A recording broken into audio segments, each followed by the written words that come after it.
तो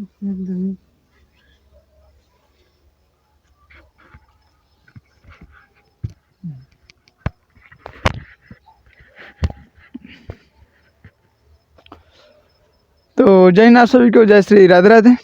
तो जैसे कि मालूम हम लोग का साउथ इंडियन हिस्ट्री चल रहा है, यानी संगम काल चल रहा है, ठीक है। और उसमें आपको हम 3 क्लास से बता दिए हैं, जिसमें चेर वंश, पांडव वंश और चोल वंश, तीनों राज्यों के बारे में हम लोग पढ़ लिए न। अब हम लोग बाबू बात करने वाले हैं संगम काल के, जो कि व्यापारिक प्रशासनिक जाति, इस सब पर हम लोग बात करने वाले हैं, ठीक है। तो आज की क्लास हम लोग संगम काल में जो जाति व्यवस्था थी उस समय का, इसका कल ये कि साहित्य क्या है, इस सब पर हम लोग बात करेंगे आज। तो सीधा लिख दें संगम कालीन जो कि व्यापार के बारे में हम लोग जानकारी अभी लेते हैं, ठीक है। चालू करें क्लास, आप सभी को हो गया। चलिए हम लोग क्लास को स्टार्ट करते हैं। आज हम लोग का साउथ इंडियन हिस्ट्री का लगभग 5वां क्लास है, यानी टोटल इंडियन हिस्ट्री का हम लोग का 52वां क्लास है ना। और हम लोग क्या पढ़ने वाले हैं, तो संगम कालीन जो कि व्यापार है उसके बारे में पढ़ने वाले हैं। देखिए बाबू, संगम काल में जो कि सबसे अधिक कह लीजिए कि तीनों राजाओं के जो व्यापार होता था रोम से होता था। कहाँ से होता था? रोम से। जैसे आप देखेंगे सिंधु सभ्यता में सबसे ज़्यादा व्यापार सिंधु सभ्यता कहाँ से होता था, तो मेसोपोटामिया से होता था। कहाँ होता था बाबू? मेसोपोटामिया से होता था ना। उसी तरह चेर वंश, पांडवन और चोल वंश में सबसे ज़्यादा व्यापार जो होता था रोम से होता था, ठीक है। तमिलनाडु के जो कि अरिकामेड है, ठीक है। तमिलनाडु के जो जगह है अरिकामेड, वहाँ पे पांडिचेर, ठीक है, पांडिचेर से रोम का सर्वाधिक व्यापार होता था अरिकामेड में, ठीक है। जो कि पांडव और चेर का जो कि सबसे ज़्यादा जो व्यापार होता था रोम से होता था। कहाँ से होता था? रोम से होता था ना।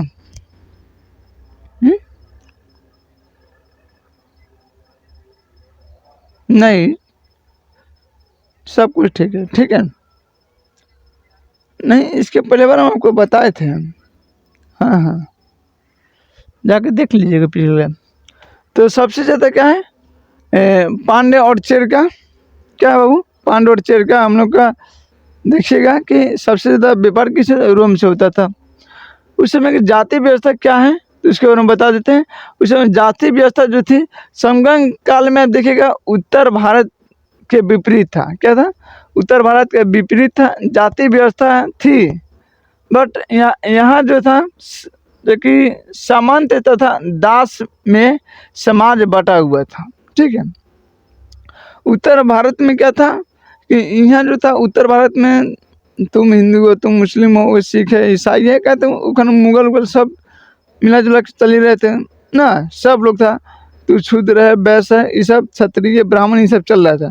लेकिन यहाँ पे जाति व्यवस्था था, लेकिन वहाँ एक अलग पड़ता है। तू मैंने समझ ले कि लोकलिटी तो क्या है, अब दास है, किसी के अंदर काम करता है अब दास है।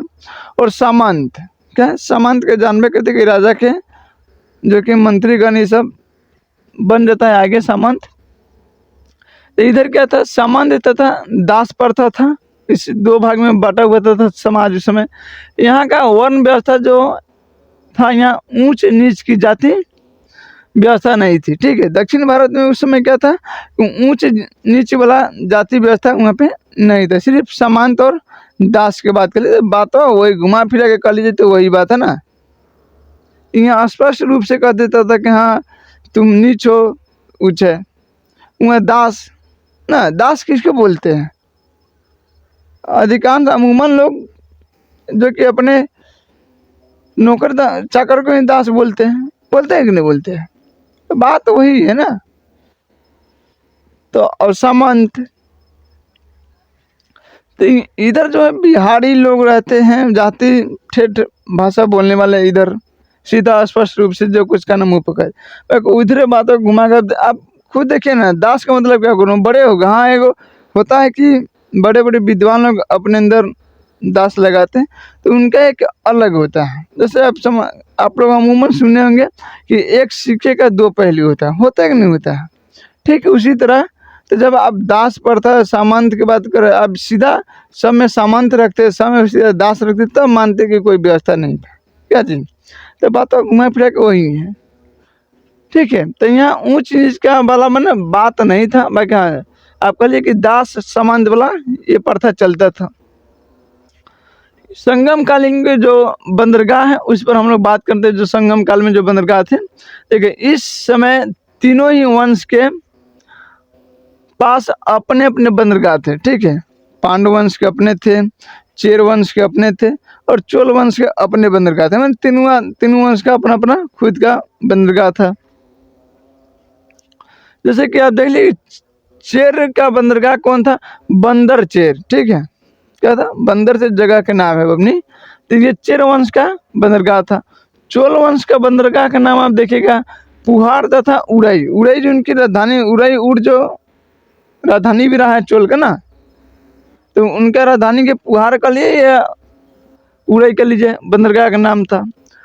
पांडव का जो देख लीजिएगा बंदरगाह ये था सालीयूर, ठीक है। सालीयूर या कह लीजिए कि कोरकाब, सालीयूर कर लीजिए, या कोरकाब था जो बंदरगाह का इनका नाम था। किसका?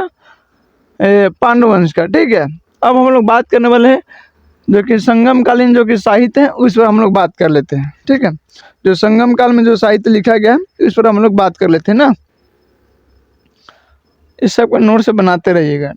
ये सब ऑनलाइनर के क्वेश्चन है, इतना याद रखिएगा बाबू, पूरा स्पष्ट है कि ऑनलाइनर के क्वेश्चन है। सब पूछ देगा पांडव के बंदरगाह का क्या नाम था, चेर का बंदरगाह का नाम क्या था, ये सब। और अधिकांश अमूमन जो लड़का पढ़ता है कंपटीशन वाला वही जाते क्या नॉर्थ इंडिया का जो कि क्या पढ़ता है किताब, जो कि मैंने इतिहास को जाति याद रखता है। पढ़ता तो ऐसे अमूमन सब है, बाकी याद रखता है नॉर्थ इंडिया का। साउथ इंडिया के हिस्ट्री का आदमी थोड़ा इग्नोर कर देता है ना। तो बाबू ऐसा बात नहीं, सबको लेके चलना होगा। एग्जाम में कोई पता नहीं है, यूपीएससी की देखते हैं वो कहीं से पूछ देता है, क्या पूछ देता है पता नहीं। यूपीएससी के कोई सिलेबस नहीं है अपना, ठीक है। यूपीएससी के कोई सिलेबस नहीं है, वो कहीं से किसी भी कुछों को बना के समझ कि 3 को 4 को विषय को बना के मर्ज करके एक क्वेश्चन तैयारी करता है। उस सबसे रिलेटेड फैक्ट मिला के एक उसका आंसर होता है। आप पढ़िएगा तो सब आंसर सही लगेगा क्वेश्चन के अकॉर्डिंग, या कुछ में से बात समझ रहे हैं? तो इस तरह मर्ज करता है, अर्थव्यवस्था का ले लेगा, जियोग्राफी का ले लेगा, इधर से हिस्ट्री का ले लेगा, सबके तीनों के मर्ज करेगा, एक क्वेश्चन बना देगा। तब हम लोग पढ़ते हैं संगम कालीन जो कि साहित्य है उस पर हम लोग बात कर लेते हैं। देखिए संगम काल में जो साहित्य था वो तमिल भाषा में लिखा गया था। क्या कौन से भाषा में लिखा गया? तमिल भाषा में लिखा गया। आपको मालूम है कि ये 3 राजाएं थे, चेर चोल और पांड्य। इन राजाओं के शासनकाल में क्या हुआ था? कभी महासम्मेलन हुआ था, ठीक है। 3 में 2 में अगस्त ऋषि अध्यक्षता किए थे ना। तो जो तमिल साहित्य लिखा गया है उसमें तमिल भाषा में लिखा गया है। और जो कि इन्होंने तमिलकम, ठीक है, तमिलकम या कल द्रविड़ साहित्य भी कहते हैं। द्रविड़ शैली के नाम भी आप सुने होंगे, मूर्ति कला में, मंदिर कला में, सब में। तभी हम लोग जब भारत के जब हम लोग कला में संस्कृत को पढ़ेंगे, संस्कृति को पढ़ेंगे तो उसमें हम लोग द्रविड़ शैली के सब के बारे में पढ़ेंगे, ठीक है। तो आप कहते इन्होंने तमिलकम या द्रविड़ साहित्य भी कहते हैं। जैसे कि आप देख लीजिए तोल्कापियर, ठीक है। तोल्कापियर देखिएगा ये तमिल साहित्य है। इसका संबंध आप देखिएगा, तोल्कापियर का संबंध, इसका संबंध आपको व्याकरण से मिलेगा। तोल्कापियर का संबंध किस चीज़ से मिलेगा? तो आपको व्याकरण से मिलेगा, ठीक है। इसके बाद देखिएगा 2 नंबर में हम इसका जो किताब है तिरुकुरल, ठीक है, तिरुकुरलार, पता नहीं बुझा रहा है, तिरु और कुरलार, ठीक है। तिरुकुरलार जो है यह अब सीधा कुरलार कहिए, ठीक है, कुराल, ठीक है, हाँ कुरलार। इसे क्या है कि तमिल साहित्य का बाइबिल कहते हैं। कुरलाल को क्या कहा जाता है? तमिल साहित्य का बाइबिल। बाइबिल जानते हैं? पुस्तक किसी के शायद यहूदी लोग की किताब, धार्मिक किताब है ना। हाँ यहूदी का होगा या पारसी लोग होंगे ना बाबू। जो ईसा मसीह के वो मानते हैं उनका बाइबिल होगा। शायद आप लोग कमेंट में बता दीजिएगा, ठीक है। हाँ उतना भी बाबू, ठीक है। तो इसे कुरान को तमिल साहित्य क्या कहा जाता है? बाइबिल कहा जाता है या एंजिल, एंजिल भी कहते हैं इसे। बताइए क्या क्या नाम है? कुरान को क्या क्या कहते हैं? कुरान भी कहते हैं, बाइबिल भी कहते हैं या एंजिल भी कहते हैं, ठीक है। तीसरा हम देखेंगे जीवक के चिंतामणि। क्या है? जीवक चिंतामणि, ठीक है। जीवक चिंतामणि के क्या है? बैठिए अभी 2 मिनट। जीवक चिंतामणि में देखिएगा बाबू, जीवक चिंतामणि का संबंध इसको आपको जैन धर्म से मिलेगा। क्या था? जैन धर्म से आपको देखने को मिलेगा, ठीक है। हाँ जीवक चिंतामणि का आपको समझ सब कहानी है। आप थोड़ा सा मैंने देखने में एक प्रतापी राजकुमार भी, उन्होंने बहुत क्या किया कि चंद्रगुप्त मौर्य लेकिन थे बहुत, उनके पहले शक्ति था, युद्ध कला में बहुत तेज थे, निपुण थे, पर उन्होंने बाद में जाकर जैन धर्म अपना लिया, ठीक है। तो इस सब के बारे में आपको मिलेगा, ठीक है। तो जीवक चिंतामणि किसका संबंध आपको, इसका संबंध किससे मिलेगा? कौन धर्म से? तो जैन धर्म से मिलेगा। फिर उसके बाद चौथा नंबर किताब देखिएगा शिलपाद्रिकारम, ठीक है। शिलपाद्रिकारम जो है इसका संबंध आपको जैन धर्म से ही मिलेगा। और इसमें जो कि नुपुर, ठीक है, नुपुर पायल की कहानी है, ठीक है। नुपुर पायल की कहानी है, बहुत मस्त कहानी है ये वाला, ठीक है। हाँ नुपुर पायल की कहानी आपको बहुत मस्त है, जो कि आपको हम बता दे, ठीक है। देखिए एक राजा जो कि इनका नाम था कोलवन, ठीक है। कोलवन अपनी पत्नी कनगी, ठीक है, कनगी एक राजा थे, उनका नाम था कोलवन, ऐसे समझिए, ठीक है। एक राजा थे, उनका नाम था कोलवन और उनकी पत्नी के नाम थी कनगी, कनगी, ठीक है। कनगी को छोड़कर जो कि एक नृत्यकी थी, क्या थी? नृत्यकी जो नाच उच करती है ना बाढ़ में, जानते हैं? उनका नाम था माधवी। क्या था? माधवी नाम था, ठीक है। माधवी नाम के नर्तकी से उनको क्या प्रेम हो गया। प्रेम जानते कि प्रेम, अब देखिए अधिकांश पिए पाए वाला आदमी सबके फैमिली से बहुत कम प्रेम होता है। क्या होता है? वो अधिकांश बाहर घूमेगा, बाहर किसी से पिएगा, घूमेगा, गिरेगा, पड़ेगा मुँह, ठीक है। तो जो कोलवन थे, राजा थे, उनका प्रेम किससे हो गया? तो एक माधवी नाम की नर्तकी से उनका प्रेम हो गया, ठीक है। वो प्रेम जाल में फंस गए। अब प्रेम भाई बहुत, समझ लीजिए प्रेम बहुत खतरनाक चीज़ है। आप क्वेश्चन को पत्थर चीज़ को पिघला सकते हैं प्रेम से। और जो एक बार फंस गया समझिए कि उसका ज़िंदगी ख़त्म, बाय बाय टाटा, अब कुछ नहीं हो सकता, ठीक है ना। अरे प्रेम ऐसी चीज़ें है भाई। अब प्रेम हो, कहता है कि सब कि प्रेम किया नहीं जाता, हो जाता है। कैसे हो जाएगा? इतना साधु संत उन लोग के कहाँ हो जाता है?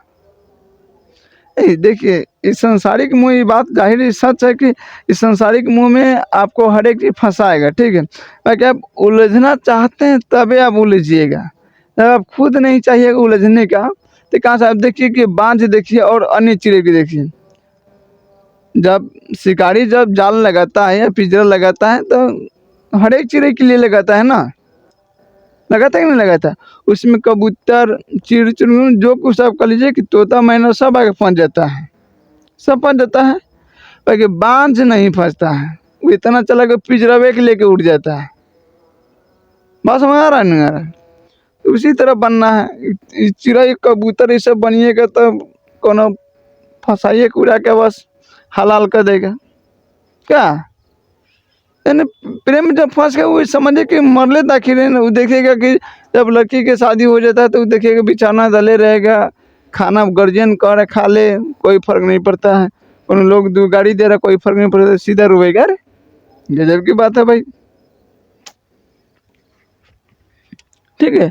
तो उन्होंने क्या थे, जो राजा थे कोलवन, वो माधवी नाम के जो कि नर्तकी थी, उनसे उनका प्रेम हो गया और प्रेम जाल में फंस गए।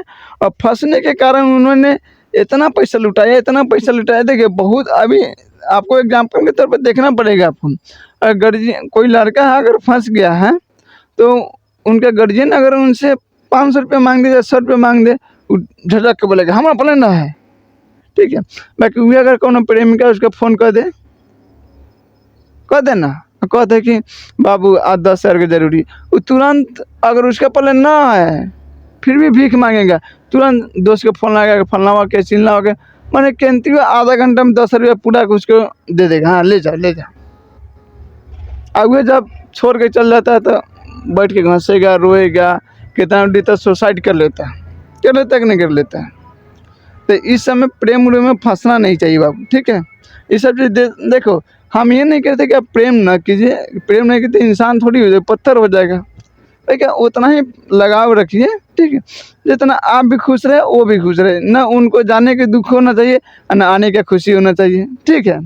आगे ठीक है ना आया तो जा, ठीक है। तो उन्होंने माध्यिका के प्रेम में फंस जाता है और अपने धन को लुटाने के बाद उसे जो कि पश्चाताप होता है, ठीक है, उनको बहुत दुख होता है। जब पैसा जब ख़त्म हो गया तो माधवी इसको क्या है छोड़ दी, क्या कही माधवी भी इसको छोड़ दी, देखा कि अब है नहीं, अब सब रस चूस लिया गया है, अब सीटी है, अब इसको अब फेंको जाएगा कूड़ेदान में ना। तब राजा जो कि कुलवन के पूरा धन लूट गया, अब बेचारा रोड पर आ गए।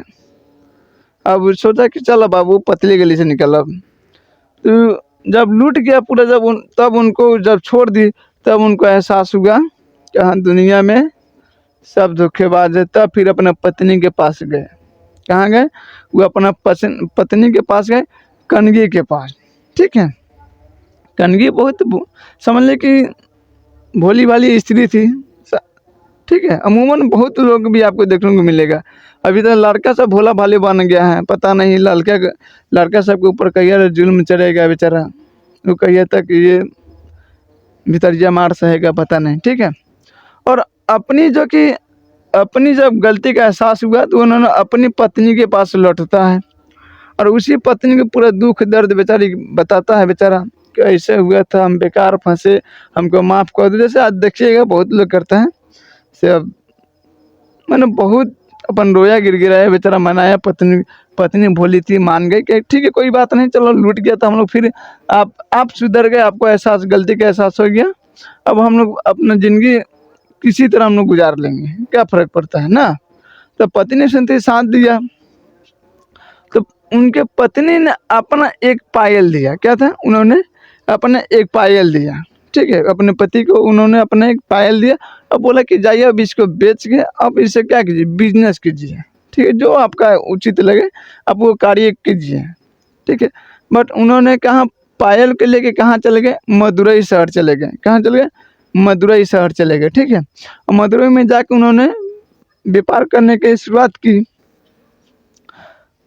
कोलवन जो थे मदुरई में जाके व्यापार प्रारंभ शुरू कर दिया, ठीक है। किंतु कोलवन पर मदुरई की जो महारानी थी उनका पायल चुराने का आरोप लग गया। क्या हो गया, कोलवन पर मदुरई की जो रानी थी उनका पायल भुलायल था और उसी सेम टाइप का पायल था। क्या था कि ये कहानी कुछ लंबी है, ठीक है, बात समझ आ रहा है।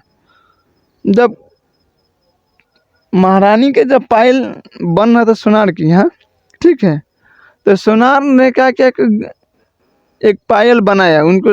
जब मदुरई के महारानी के पिताजी बोले कि ऐसा पायल बनाइएगा कि जो दूसरे कोई व्यक्ति आप कहिए आप बना के न दिए हो, नहीं आप दे सकते हैं उसे, ठीक है।